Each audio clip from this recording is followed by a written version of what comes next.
Aswin News. Asosiasi Wartawan Internasional. AMPK TPPO tiba di Dinas P3AP2KB Provinsi Riau, perjuangkan keadilan bagi korban dugaan TPPO. Januari 30, 2026. Jurnalis, Hambali Kaperwil Sumatera Utara. Kontributor, Dinas P3AP2KB.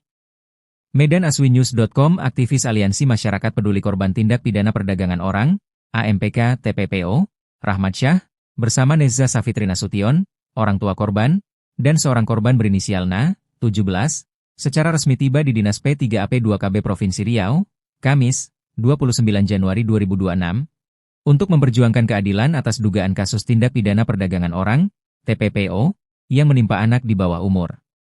Kedatangan mereka merupakan tindak lanjut dari kasus yang mencuat sejak Minggu malam, 6 Juli 2025, sekitar pukul 21.38 WIB, setelah muncul informasi awal dari Alius L. SH yang disertai rekaman video pernyataan korban, lokasi kejadian, serta nomor WhatsApp yang diduga milik korban penyekapan. Dua korban yang diduga terlibat dalam peristiwa tersebut adalah Nabila Aisyah, 17, warga Medan. Nia Permatasari Simatupang, 18. Kronologi dugaan TPPO.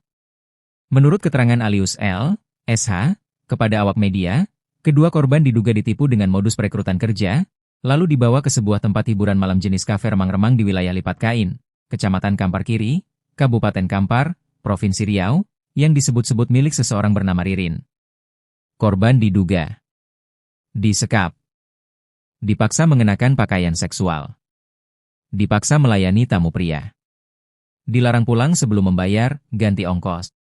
Nabila Aisyah, 17, membenarkan kejadian tersebut dan menyatakan telah berhasil melarikan diri, sementara rekannya Nia Permatasari masih tertahan di lokasi karena belum mampu membayar sejumlah uang yang diminta pihak kafe. Saya sudah lolos dari kafe itu, tapi kawan saya Nia masih di sana karena belum bisa bayar ongkos. Kami disekap oleh dua laki-laki dan satu perempuan. Yang perempuan bernama Yesi dan laki-laki bernama Brian, ungkap Nabila saat itu. Nia Permatasari juga menguatkan keterangan tersebut melalui komunikasi WhatsApp dengan wartawan. Kami tidak tahu kalau dijual agensi.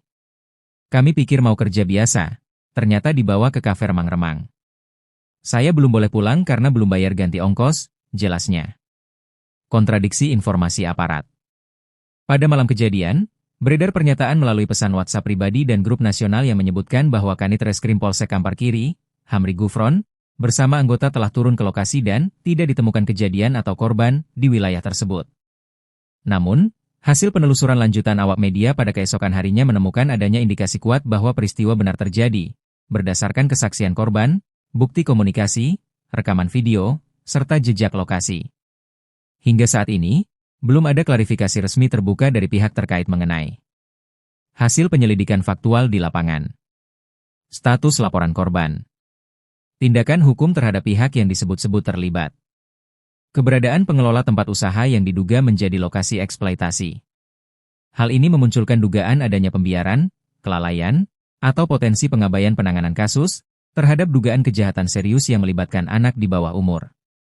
Langkah perjuangan hukum.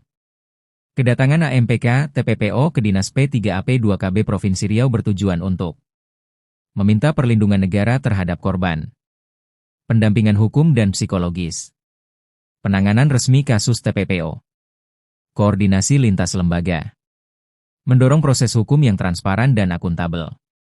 Tim AMPK, TPPO dan keluarga korban mendesak KPH, aparat penegak hukum, termasuk Polres Kampar dan Polda Riau, untuk menangani kasus ini secara serius, terbuka, dan profesional, sesuai Undang-Undang TPPO dan Perlindungan Anak.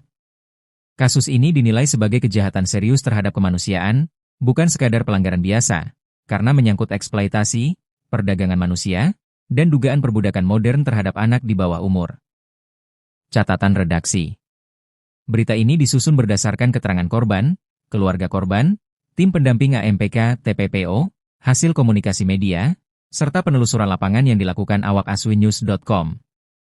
Redaksi aswinnews.com. Menjunjung tinggi asas praduga tak bersalah. Membuka ruang hak jawab dan klarifikasi kepada seluruh pihak yang disebut dalam pemberitaan ini. Mendukung penegakan hukum yang adil, transparan, dan akuntabel. Berpihak pada prinsip perlindungan anak dan korban TPPO. Jika terdapat pihak yang merasa dirugikan atau memiliki klarifikasi resmi, redaksi aswinews.com menyediakan ruang hak jawab sesuai dengan UU Nomor 40 Tahun 1999 tentang Pers.